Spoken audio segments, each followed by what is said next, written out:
밥 한 끼. 고작 밥 한 끼였습니다. 식어 빠진 보리밥에 된장국 한 그릇. 어디서 굴러온지도 모를 떠돌이 머슴에게 그냥 줬을 뿐이에요. 돈 받을 생각도 없었고 보답을 바란 것도 아니었습니다. 그저 마당 앞에 쓰러져 있는 사람이 너무 불쌍해서 그게 전부였습니다. 그런데 말입니다. 그 머슴이 돌아왔습니다. 15년 후에 한양 최고의 거상이 되어서 지금부터 여러분께 들려드릴 이야기는 바로 그 밥 한 끼에서 시작됩니다. 조선 팔도를 뒤흔든 상단의 이야기, 한 여인의 용기와 지혜, 그리고 절대 잊지 않는 한 남자의 의리에 대한 이야기입니다. 자, 편안하게 앉으십시오. 아니, 눕지는 마세요. 이건 자다 깨면 아쉬운 이야기거든요. 때는 조선 영조 임금 시절이었습니다. 한양에서 동쪽으로 이틀길, 경기도 양주 땅 어귀에 작은 마을이 하나 있었는데 사람들은 그 마을을 버드나무가 많다 하여 유동골이라 불렀습니다. 딱히 내세울 것도 없는, 봄이면 진달래나 피고 가을이면 허리 굽은 노인들이 곡식이나 말리는 그런 마을이었지요. 그 마을 한가운데 자리 잡은 기와집 하나, 크지도 작지도 않은 그저 반듯한 집이었습니다. 사람들은 그 집을 최진사댁이라 불렀지만 사실 진사는 10년 전에 세상을 떴고 그 집을 지키는 건 32살의 과부 한 사람이었습니다. 이름은 최소사. 그러나 마을 사람들은 그녀를 소사라 부르지 않았습니다. 누군가는 진사마님이라 했고 누군가는 뒤에서 독한 여편네라 했으며 아이들은 그냥 무서운 아줌마라 불렀지요. 왜 무섭냐고요? 자기 땅 한 뼘도 빼앗기지 않았거든요. 남편이 죽자마자 친척들이 달려들었습니다. 도장 찍어라, 문서 넘겨라, 여자 혼자 뭘 하겠냐? 그런데 이 여자가 꿈쩍도 안 하는 겁니다. 사랑채에 자리 잡고 앉아서 남편이 생전에 쓰던 문서함을 모두 꺼내들고 조목조목 따지는 겁니다. 이건 내 지참금으로 산 땅이고 저건 내가 직접 계약한 전답이고 이건 남편 빚을 내가 갚아서 내 명의로 된 거라고. 법도를 따지면 나도 질 수 없다고. 결국 친척들이 물러났습니다. 그러나 혼자 집을 지키는 건 쉬운 일이 아니었습니다. 아들 하나 딸 하나, 위로는 시어머니, 아래로는 머슴 둘의 몸종 하나. 입이 7이었는데 들어오는 건 전답에서 나오는 곡식이 전부였지요. 그나마도 흉년이 들면 그것도 모자랐습니다. 최소사는 악착같이 살았습니다. 새벽에 일어나 배를 짜고 낮에는 논밭을 살피고 밤에는 장부를 정리했습니다. 잠은 3-4시간이면 충분했습니다. 아니, 충분하지 않아도 그렇게 살았습니다. 그러던 어느 가을날이었습니다. 음력 9월 초순, 추수가 한창이던 때였지요. 최소사가 아침 일찍 뒷마당에서 나락을 고르고 있는데 앞마당 쪽에서 몸종분이가 뛰어왔습니다. 마님, 마님, 마당 앞에 사람이 쓰러졌습니다요. 최소사가 나가보니 대문 앞에 한 사내가 쓰러져 있었습니다. 행색을 보니 떠돌이가 분명했습니다. 옷은 여기저기 헤어지고 발은 맨발에 갈라져 있으며 얼굴은 흙먼지와 땀으로 범벅이 되어 있었지요. 나이는 26쯤 되어 보였습니다. 그런데 이상한 건 그 사내 손이었습니다. 떠돌이치고는 손이 너무 컸습니다. 크고 두꺼웠는데 뭔가 오랫동안 물건을 나른 사람의 손 같았지요. 마님, 어찌할까요? 그냥 내버려 둘까요? 최소사가 잠깐 그 사내를 내려다봤습니다. 그러고는 말했지요. 밥 줘. 예. 밥 가져다 줘. 먹을 수 있겠나 봐. 분이가 어리둥절한 표정으로 물었습니다. 마님, 저 사람이 누군지도 모르는데요? 최소사가 짧게 대답했습니다. 배가 고파 쓰러진 사람이잖아. 그게 전부지 뭐가 더 있어. 그렇게 해서 그 사내는 최소사의 집 앞마당에서 보리밥 한 그릇과 된장국을 얻어먹었습니다. 처음에는 의식이 가물가물하더니 밥냄새가 나자 눈을 뜨더군요. 일어나 앉아서 국그릇을 두 손으로 받아들고 그 자리에서 다 먹었습니다. 빨리, 하지만 허겁지겁하지 않게. 굶주렸지만 예의를 잃지 않으려는 사람처럼요. 다 먹고 나서 사내가 고개를 숙였습니다. 감사합니다. 은혜는 잊지 않겠습니다. 최소사가 손을 저었습니다. 그럴 것 없어요. 그냥 가던 길 가세요. 사내가 일어서려다 다시 쓰러졌습니다. 발에 힘이 없었던 거지요. 최 소사가 한숨을 쉬고 분이에게 말했습니다. 사랑채 모퉁이 방에 재워. 하루만. 내일 보내. 분이가 고개를 갸우뚱했지만 군말하지 않았습니다. 마님이 하겠다는 걸 막을 수는 없다는 걸 오래전에 배웠거든요. 그 하루가 사흘이 되었습니다. 사내가 열이 펄펄 났거든요. 그냥 배가 고팠던 게 아니라 오랫동안 제대로 먹지 못한 데다 과로까지 겹쳐 몸이 완전히 망가져 있었던 겁니다. 마을 의원이 와서 보고는 고개를 저었습니다. 며칠은 쉬어야 한다고. 무리하면 못 일어날 수도 있다고. 최 소사가 한숨을 쉬었습니다. 원래 하루만 재우려 했는데 그러나 쫓아낼 수도 없었습니다. 내보냈다가 저 사람이 길에서 죽으면 그건 내 마음이 편치 않으니까. 그렇게 사흘이 지나고 사내가 일어났습니다. 이름은 이만득이라고 했습니다. 충청도 청주가 고향인데 16에 집을 나와 여기저기 떠돌며 일을 했다고 했습니다. 보부상 짐꾼도 했고 나루터 인부도 했고 객주 심부름꾼도 했습니다. 근데 왜 고향을 나왔냐고요? 그건 물어볼 수 없는 사정이 있어 보였습니다. 최 소사도 굳이 묻지 않았지요. 이만득이 말했습니다. 며칠 신세를 졌으니 일이라도 하고 가겠습니다. 최 소사가 고개를 끄덕였습니다. 그래요. 추수철이니 일손이 필요하긴 해요. 하루 일하면 밥 먹여드릴게요. 이만득이 일을 시작했습니다. 그런데 이 사람이 일을 잘해도 너무 잘하는 겁니다. 추수철 일손은 거칠고 고됩니다. 나락 빼고 묶고 나르고 타작하고 허리가 끊어지는 일이지요. 평범한 장정도 하루 지나면 허리를 펴지 못합니다. 그런데 이만득은 아무렇지도 않았습니다. 새벽부터 해가 질 때까지 쉬지 않고 일했는데 지친 기색이 없었습니다. 게다가 머리가 돌아갔습니다. 어느 밭을 먼저 걷어야 비가 와도 괜찮은지, 곡식을 어떻게 쌓아야 습기가 안 차는지, 소 2마리를 어떻게 써야 일이 빠른지 시키지도 않았는데 척척 알아서 했습니다. 최 소사가 슬쩍 눈여겨봤습니다. 이 사람 보통이 아니구나. 추수가 끝날 무렵 이만득이 짐을 쌌습니다. 신세 많이 졌습니다. 이제 가겠습니다. 그러는데 최 소사가 말했습니다. 겨울 나고 가세요. 이만득이 눈을 깜빡였습니다. 예. 겨울 동안 일할 것도 많고 혼자 이 집 지키기 힘들어요. 먹고 자는 건 내가 해드릴 테니 겨울 나고 봄에 가세요. 이만득이 잠깐 생각하더니 고개를 숙였습니다. 알겠습니다. 겨울이 지나고 봄이 왔습니다. 이만득은 가지 않았습니다. 최 소사가 또 붙잡은 게 아니었습니다. 이만득 스스로 눌러앉았습니다. 마님, 제가 아무래도 여기서 더 있어야 할 것 같습니다. 왜요? 이 집에 제가 있어야 할 일이 있는 것 같아서요. 이만득이 최 소사 집에 눌러앉은 지 2해가 지났습니다. 그는 머슴이었지만 보통 머슴이 아니었습니다. 일만 하는 게 아니라 생각을 했습니다.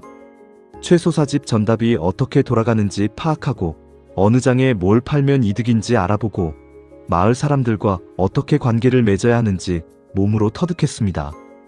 최 소사는 그런 이만득을 보면서 조금씩 신뢰를 쌓아갔습니다. 그리고 그 신뢰가 어느 정도 쌓였을 무렵 이만득이 처음으로 최 소사에게 제안을 했습니다. 마님, 장사를 해보시는 게 어떻겠습니까? 최 소사가 찻잔을 내려놨습니다. 장사요? 예. 이 집 곡식만으로는 한계가 있습니다. 하지만 이 고을 장씨를 보니 아직 빈자리가 있습니다. 직물이요. 삼배는 많은데 품질 좋은 면포를 취급하는 데가 없습니다. 제가 충청 쪽 길을 좀 압니다. 거기서 좋은 면포를 가져오면 이 고을에서 팔 수 있을 겁니다. 최 소사가 조용히 이만득을 바라봤습니다. 그리고 말했습니다. 자본이 없어요. 있습니다. 어디서요? 마님 은장도 팔면 됩니다. 최 소사가 눈썹을 올렸습니다. 그 은장도는 어머니가 물려준 겁니다. 압니다. 그래서 제안하기가 너무 조심스러웠습니다. 하지만 그걸 팔면 면포 20필은 살 수 있습니다. 20필만 팔아도 은장도 값에 곱절은 남깁니다. 그 돈으로 다시 사면 됩니다. 최 소사가 한참 침묵했습니다. 창밖을 봤습니다. 바람이 불었습니다. 실패하면요? 제가 책임지겠습니다. 어떻게요? 당신은 가진 게 없잖아요. 이만득이 대답했습니다. 몸으로 갚겠습니다. 평생. 최소사가 이만득의 눈을 봤습니다. 거짓말하는 눈이 아니었습니다. 최소사는 그날 밤 은장도를 꺼내 들었습니다. 어머니 얼굴이 떠올랐습니다. 잠을 이루지 못했습니다. 그러나 새벽이 되자 결심을 했습니다. 해봅시다. 이게 시작이었습니다. 첫 번째 장사는 성공이었습니다. 이만득이 충청도에서 가져온 면포 20필은 사흘 만에 다 팔렸습니다. 이익은 예상보다 조금 적었지만 그래도 원금의 6할은 남겼습니다. 은장도 값을 돌려놓고도 돈이 남았습니다. 두 번째는 30필이었습니다. 세 번째는 50필. 그 다음엔 포목 말고 소금도 추가했습니다. 소금은 이익이 더 컸습니다. 서해에서 생산되는 질 좋은 천일염을 내륙으로 들여오는 루트를 이만득이 개척했습니다. 최소사는 팔고 이만득은 사왔습니다. 역할이 분명했습니다. 최소사는 사람을 다루는 법을 알았고 이만득은 물건과 길을 알았습니다. 둘이 맞아떨어지자 장사가 커지기 시작했습니다.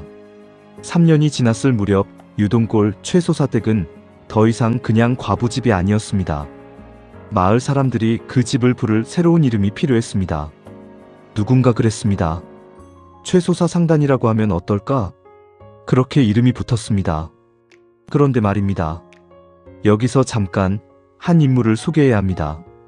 이만득이 충청도에서 면포를 사러 다닐 때 그가 들르던 객주가 하나 있었습니다. 연기 땅에 있던 박서방 객주였지요. 박서방은 50이 넘은 노인이었는데 젊었을 때 보부상으로 조선 팔도를 다 돌아다닌 사람이었습니다. 다리를 다쳐서 더 이상 떠돌지 못하게 되자 객주를 열었는데 그 눈썰미가 예사가 아니었습니다. 이만득이 처음 왔을 때 박서방이 그를 한참 봤습니다. 그러더니 말했습니다. 자네 보통이 아닌 사람이야. 이만득이 웃으며 그냥 머슴입니다 했는데 박서방이 고개를 저었습니다. 머슴이 이 눈을 가질 리 없어. 자네 눈에 길이 보여. 사람이 보여. 그거 아무나 갖는 게 아니야. 그 인연으로 이만득은 박서방과 가까워졌습니다.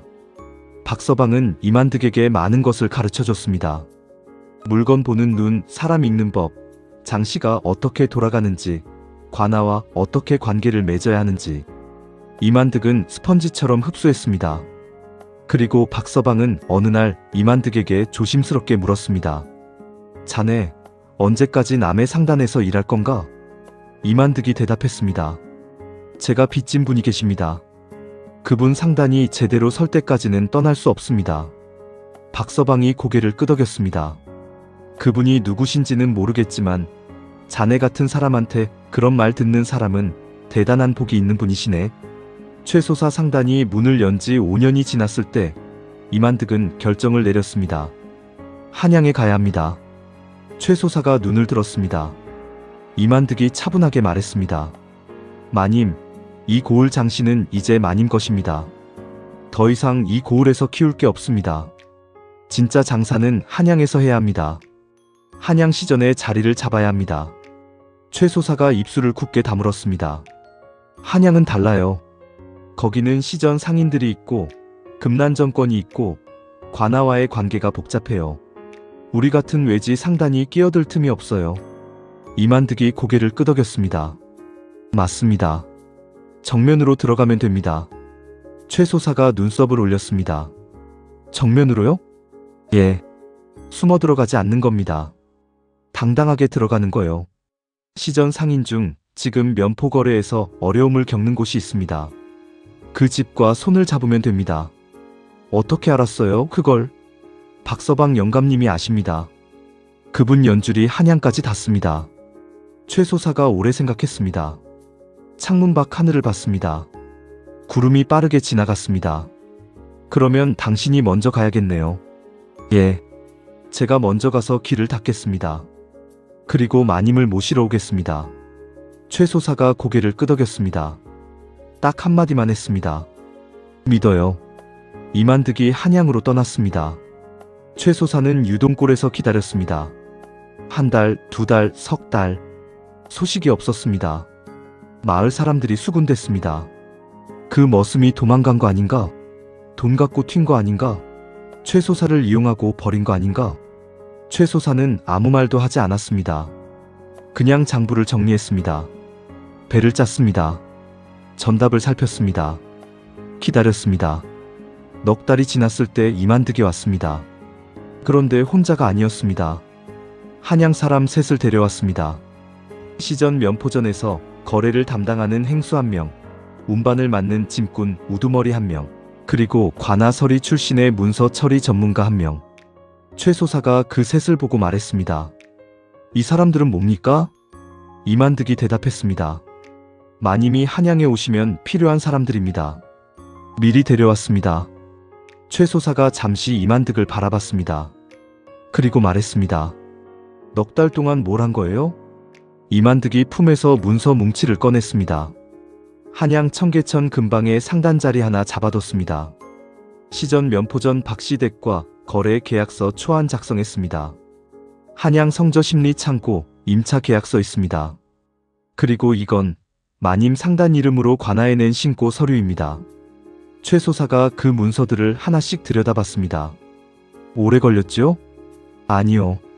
사실 석 달이면 됐는데 마지막 한 달은 이분들 설득하는 데 걸렸습니다. 무슨 설득이요? 이만득이 조용히 웃었습니다. 이분들이 처음엔 외지 상단 따라갈 생각이 없었거든요. 근데 제가 말했습니다. 내가 모실 분은 보통 분이 아니시라고. 우리 마님을 한번 만나보면 생각이 달라질 거라고. 그 셋이 최소사를 봤습니다. 최소사가 그 셋을 봤습니다. 최소사가 말했습니다. 잘 부탁드립니다. 실망시키지 않겠습니다. 세 사람이 동시에 고개를 숙였습니다.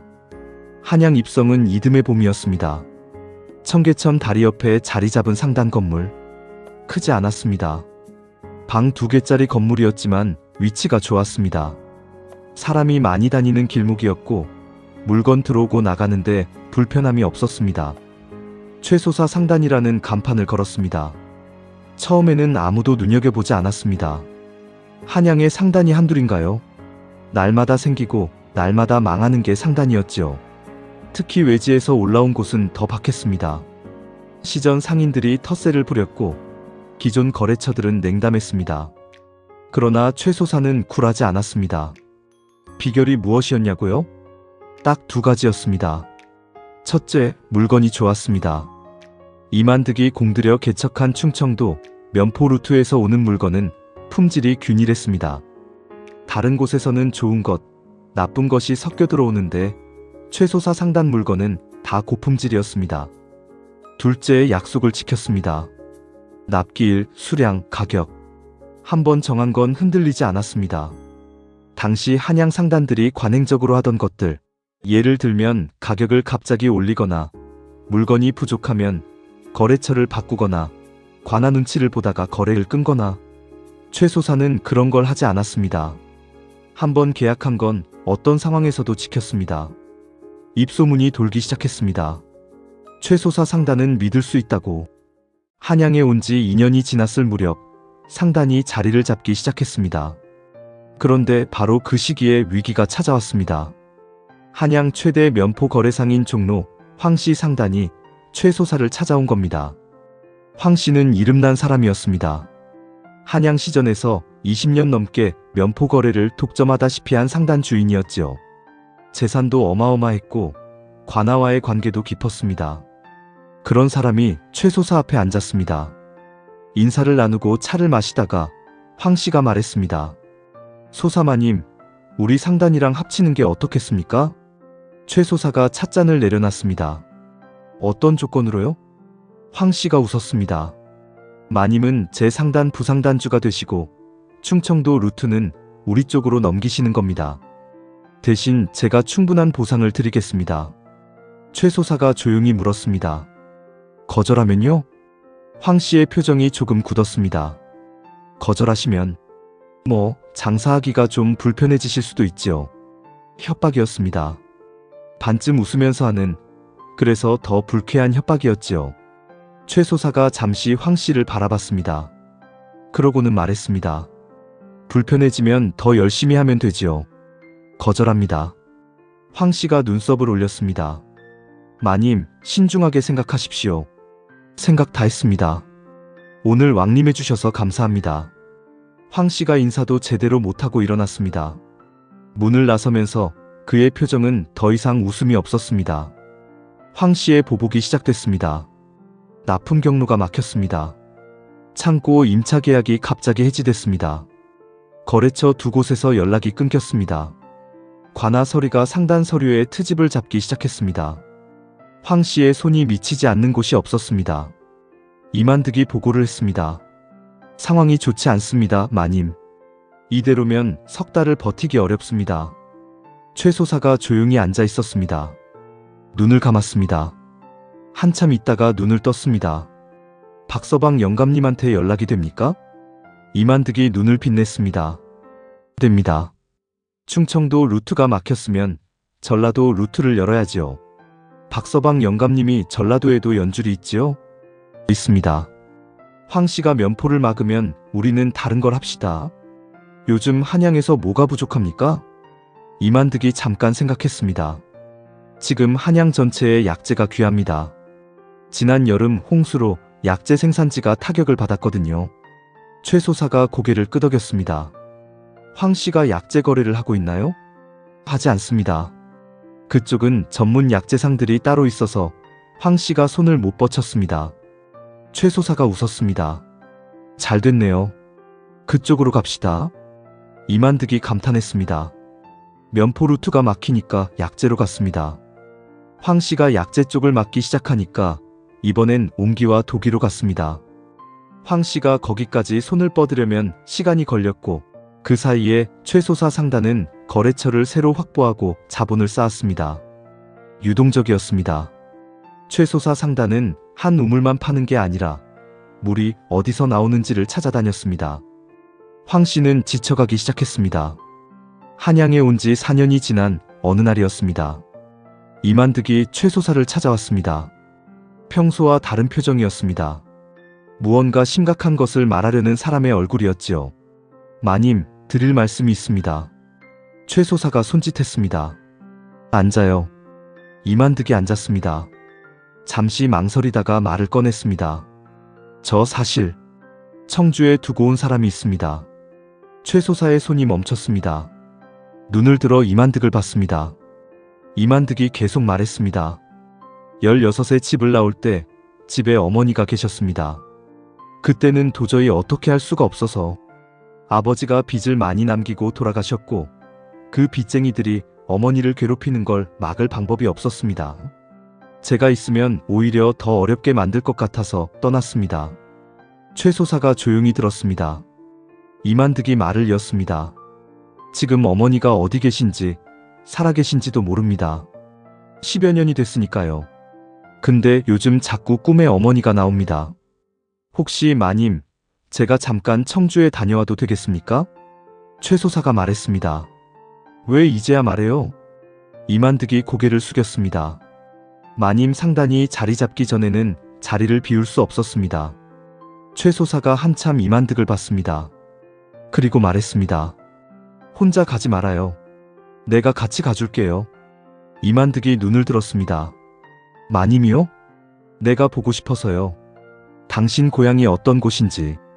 청주는 이틀길이었습니다. 이만득의 고향 마을은 청주 외곽의 작은 촌락이었습니다. 이만득이 그곳에 발을 들이자 얼굴이 굳어졌습니다. 마을이 달라져 있었습니다. 자신이 살던 집자리에는 다른 집이 서 있었습니다. 마을 노인에게 물었습니다. 이만득 시댁 아시는지요? 여기서 이씨 성 가진 집이요. 노인이 한참 생각했습니다. 이씨? 아, 이씨 미망인 말이냐? 그 댁은 10년 전에 이사 갔는데 아들이 도망간 뒤에 빚쟁이들이 다 가져가고 결국 마을을 떠났지. 이만득의 얼굴이 창백해졌습니다. 어디로 갔는지 아십니까? 글쎄다. 청주 읍내로 갖다 들었는데 거기서도 어떻게 됐는지는 모르겠네. 이만득이 발걸음을 돌렸습니다.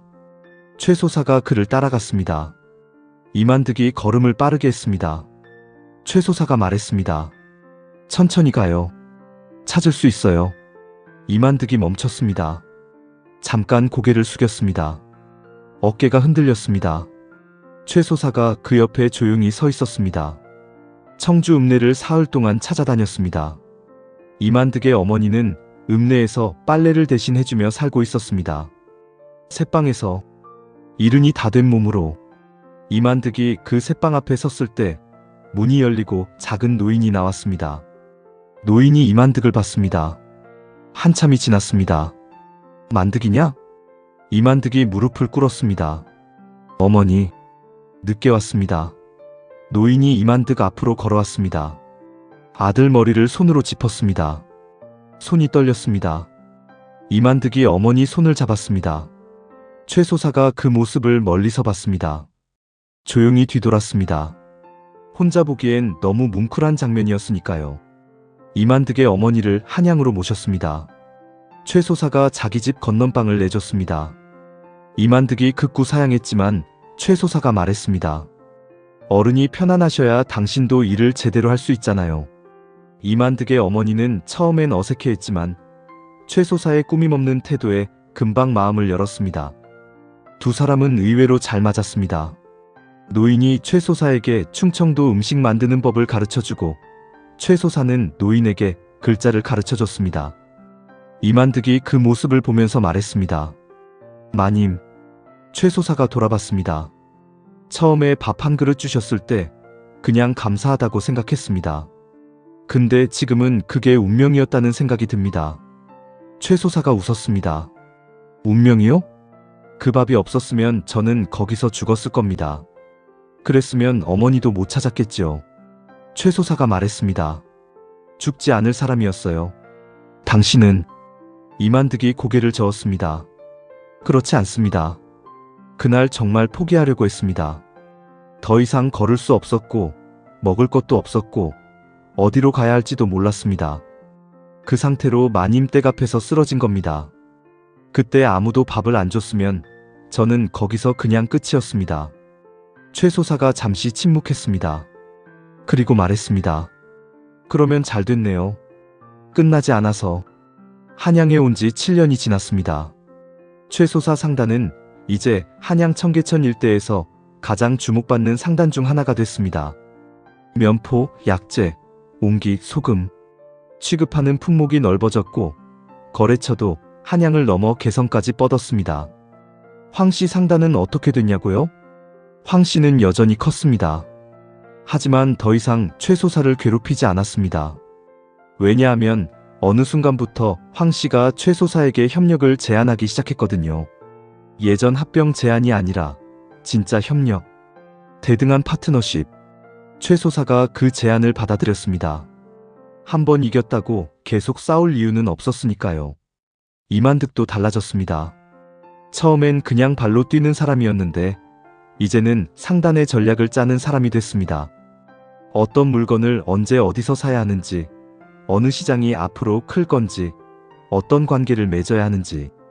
최소사와 이만득이 대화를 나누면 거기서 방향이 나왔습니다. 두 사람은 묘한 조화였습니다. 최소사는 원칙이 강하고 사람을 다루는 데 뛰어났고 이만득은 유연하고 기회를 잡는 데 탁월했습니다. 서로의 빈 곳을 채워줬습니다. 마을 사람들이 수군댔습니다. 저 둘이 그냥 상단 주인과 머슴 사이냐? 맞는 말이기도 하고 틀린 말이기도 했습니다. 공식적으로는 그랬습니다. 하지만 실질적으로는 그보다 훨씬 복잡한 무언가였습니다. 신뢰라고 부르기엔 너무 깊고 친분이라고 부르기엔 너무 무거운 그런 관계였지요. 그러던 어느 날 이만득이 최소사에게 말했습니다. 마님, 저 드릴 말씀이 있습니다. 최소사가 고개를 들었습니다. 무슨 말이요? 이만득이 잠시 망설였습니다. 드디어 오늘 드리는 겁니다.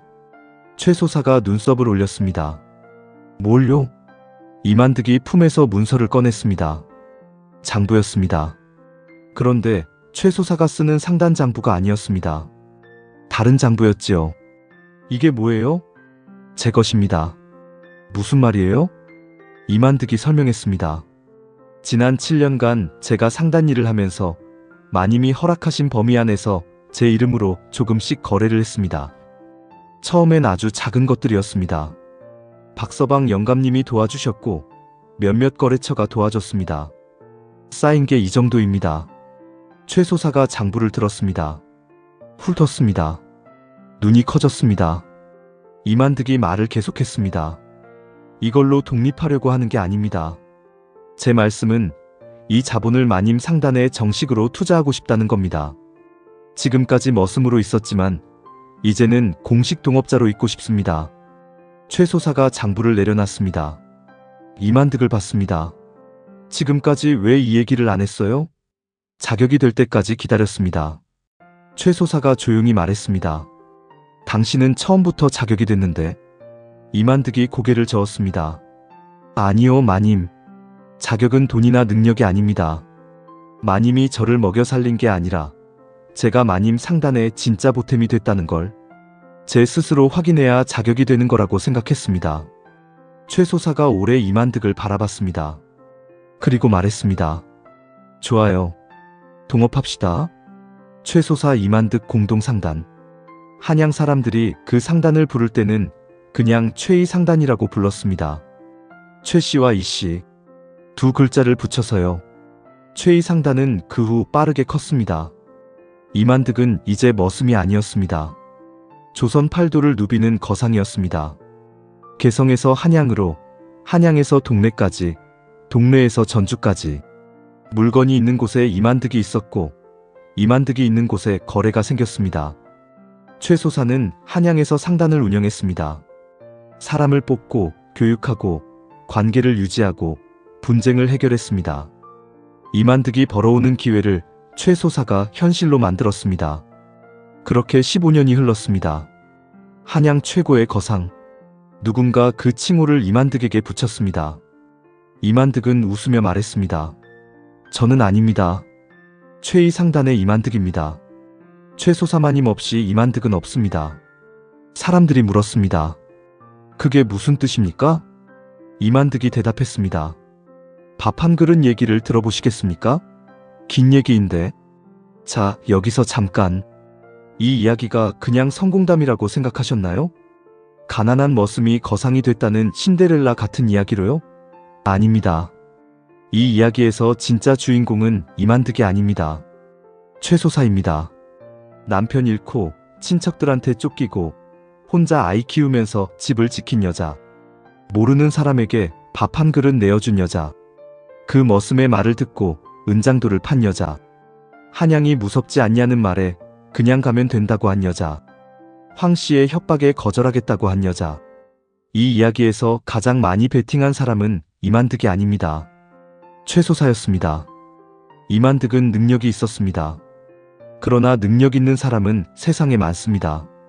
능력이 빛을 발하려면 누군가 기회를 줘야 합니다. 첫 번째 기회, 두 번째 기회, 세 번째 기회를. 최 소사가 그 기회를 줬습니다. 밥 한 그릇이 첫 번째 기회였습니다. 겨울을 함께 난 것이 두 번째였습니다. 은장도를 판 것이 세 번째였습니다. 그리고 이만득은 그 기회를 한 번도 낭비하지 않았습니다. 이만득이 나중에 누군가에게 이런 말을 했다고 합니다. 사람이 살면서 은혜를 입는 경우가 많습니다. 그러나 그 은혜를 평생 기억하는 사람은 드뭅니다. 있는 게 아니라 바빠서요. 살다 보면 그게 얼마나 큰 은혜였는지 희미해지거든요. 그래서 저는 일부러 기억했습니다. 처음 그 밥 한 그릇을 받았을 때의 그 느낌을. 굶어서 쓰러진 사람한테 아무 말 없이 밥을 가져다 주던 그분을. 저는 그 장면을 평생 머릿속에 새겨뒀습니다. 그리고 그 기억이 저를 흔들리지 않게 해줬습니다. 어려울 때도, 유혹이 올 때도, 포기하고 싶을 때도 그 밥 한 그릇을 떠올렸습니다. 그러면 내가 왜 이 일을 하는지가 다시 분명해졌습니다. 이제 이야기도 마지막을 향해 가고 있습니다.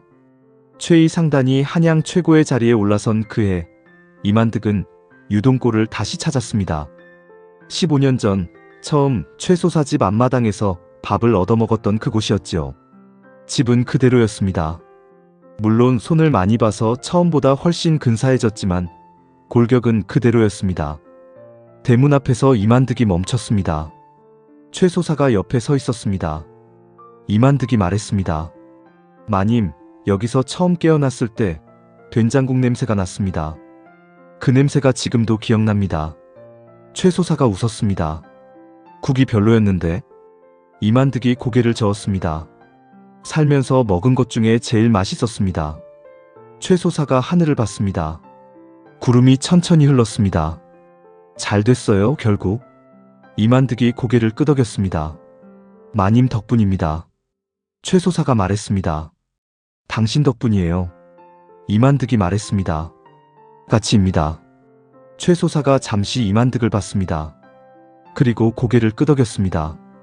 같이입니다. 밥 한 그릇이었습니다. 그게 전부였습니다. 계획도 없었고 기대도 없었고 보답을 바란 것도 아니었습니다. 그냥 배가 고파 쓰러진 사람이 불쌍해서 준 밥 한 그릇. 그런데 그 밥이 한 사람을 살렸습니다. 살린 그 사람이 돌아왔습니다. 돌아와서 한 사람을 일으켰습니다. 일으켜진 그 사람이 더 많은 사람들을 먹여 살렸습니다. 선함은 이렇게 퍼집니다. 조용하게, 천천히 하지만 멈추지 않고. 여러분, 오늘 이 이야기를 다 들으셨습니까? 최소사가 은장도를 팔던 그 밤에 떨림이 느껴지셨나요? 이만득이 어머니 새빵 앞에서 무릎을 꿇던 그 장면이 가슴에 닿으셨나요? 황 씨의 협박에 거절합니다 하던 그 짧은 한마디가 얼마나 큰 용기였는지 아셨나요? 이 이야기는 성공한 사람의 이야기가 아닙니다. 서로를 포기하지 않은 두 사람의 이야기입니다. 밥 한 그릇, 고작 밥 한 그릇이었습니다.